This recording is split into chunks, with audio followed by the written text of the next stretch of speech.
Assalamualaikum warahmatullahi wabarakatuh. Hikmahnya apa? Begini. Sebagai bukti bahwa Baitul Maqdis pernah menjadi poros Islam atau poros Tauhid, maka Nabi Muhammad pernah disuruh menghadap ke Baitul Maqdis. Buat inget-ingetan kalau ini pernah menjadi poros apa? Tahu? Tapi tetap tua-tuaan masih tua apa? Ka'bah. Nah, kenapa tua Ka'bah tadi? Karena Ibrahim adalah Abul Anbiya, bapak dari para nabi. Dan di situ ada jejak kakinya. Fihi ayatum bayinatum maqam. Bukti itu belum cukup. Dibuktikan lagi bahwa Ismail kecil itu hidupnya di Ka'bah. Kita tahu sa'i bainas Safa wal Marwah adalah karena Siti Hajar sedang mencari apa? Air. Jadi ada bukti sekian, bukti empirik bahwa Ibrahim itu kiblatnya itu Ka'bah, bukan Baitul Maqdis. Sehingga ada kata-kata fihi ayatum bayinatum maqamu Ibrahim. Nah, tanpa ngerti asbabun nuzul, kamu akan mengartikan fa'ina ma tuwallu fasamma wajhu itu salah. Karena di situ kamu menghadap mana saja, maka di situ ada ridhonya Allah. Maka para ulama memberi catatan, maksudnya begini, kamu menghadap kemana saja, asal itu yang diperintahkan Allah, maka di situ ada ridhonya. Harus seperti itu maknanya, disesuaikan dengan konteks asbabin nuzul. Tanpa seperti itu tidak bisa. Dan masih banyak lagi kepentingan tentang asbabin nuzul. Jadi problem sekarang adalah banyak mufassir yang hanya mengartikan dari terjemah. Itu bahaya sekali. Jika ada orang yang menikah secara mut'ah, itu kan mirip kayak transaksi zina.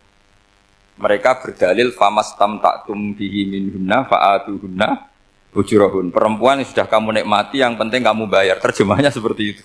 Karena ujur itu jamaknya ujroh. Itu fatal sekali.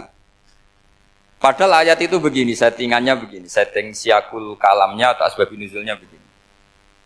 Ini sekaligus, memang saya sengaja ngaji dengan tema yang berat, bentuk penghormatan pada yang ngaji. Kalau temanya ringan kan kayak TPQ.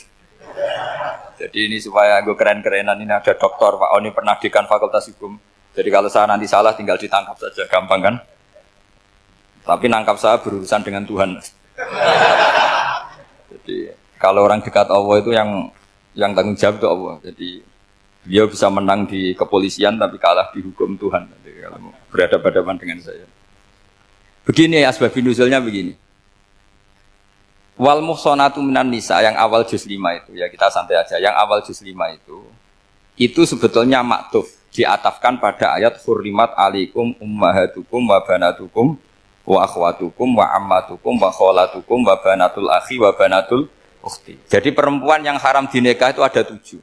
Yang faktor nasab, yaitu siapa? Ibu, putri, saudara putri, bulik dari bapak, ammah itu bulik dari bapak, kholah itu bulik dari ibu, keponakan dari saudara lelaki, keponakan dari saudara perempuan. Ini disebut haram karena nasab gen.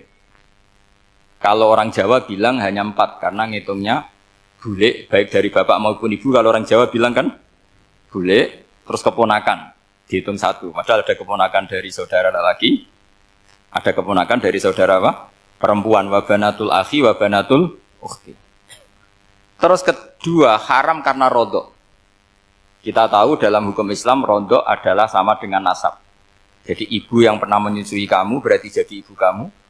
Dan saudara sepenyusuan berarti menjadi saudara kamu.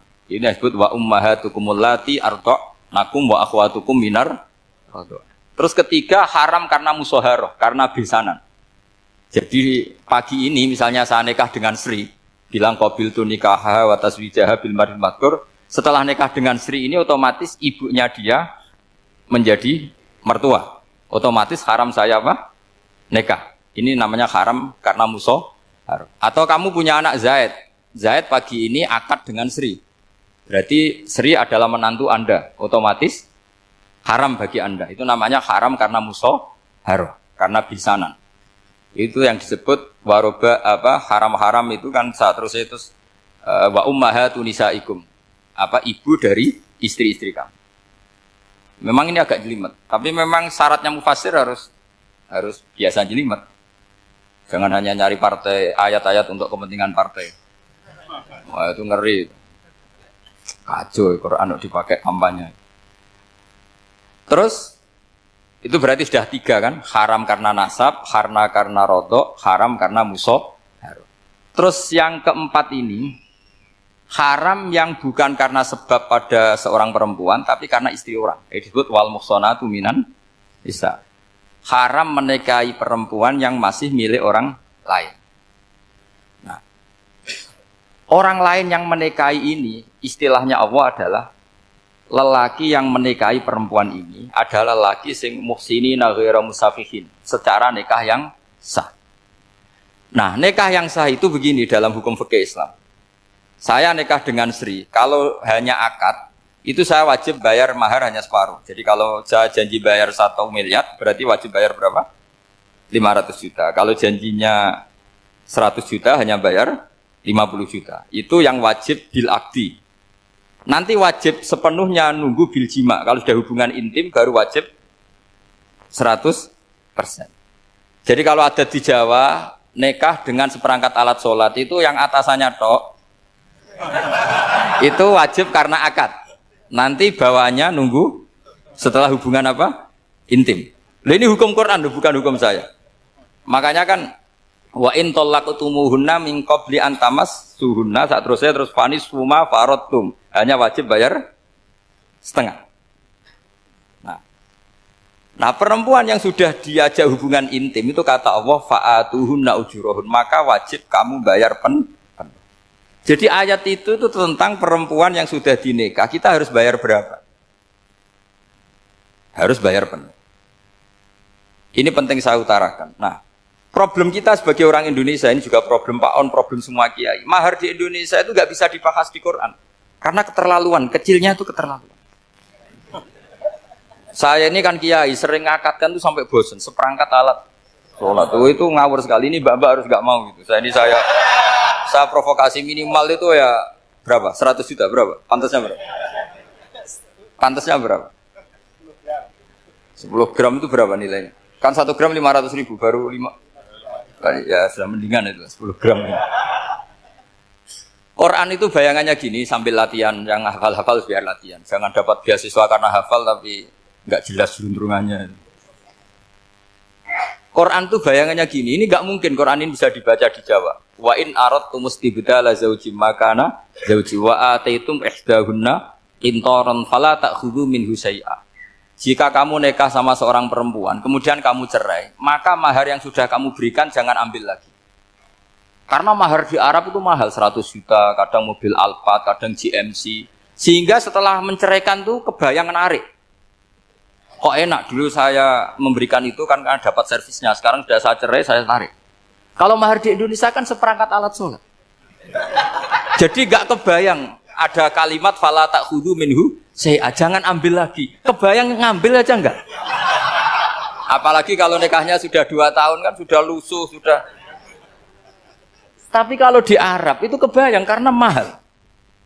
Makanya orang Arab suka nikah orang Indonesia karena murah. Jadi bahasa kintoron itu harta yang enggak ternilai. Wa ataitum ihdahunna kintoron.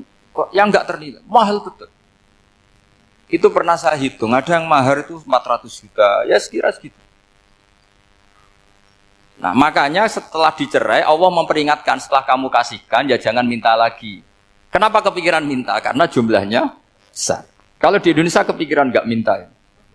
Enggak kepikiran, saking kecilnya. Seperangkat alat sholat, kadang 1 juta. 1 juta itu setelah hubungan intim, sebelumnya yang wajib hanya 500. Itu kan enggak kebayang. Makanya susah ngartikan Quran di Indonesia, kadang susah karena kadang terlalu. Itu pernah Sayyidina Umar radhiyallahu anhu pernah bilang begini, wahai para perempuan, mahar itu jangan mahal-mahal, kasihan para lelaki. Itu ada perempuan alimah, ya orangnya alim betul, meskipun nggak pernah sekolah di UI, tapi alim itu.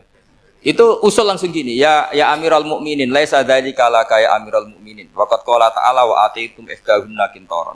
Kamu hanya seorang Amirul Mukminin, tidak berhak bikin aturan pembatasan mahar. Allah saja tidak batasi, kenapa kamu batasi?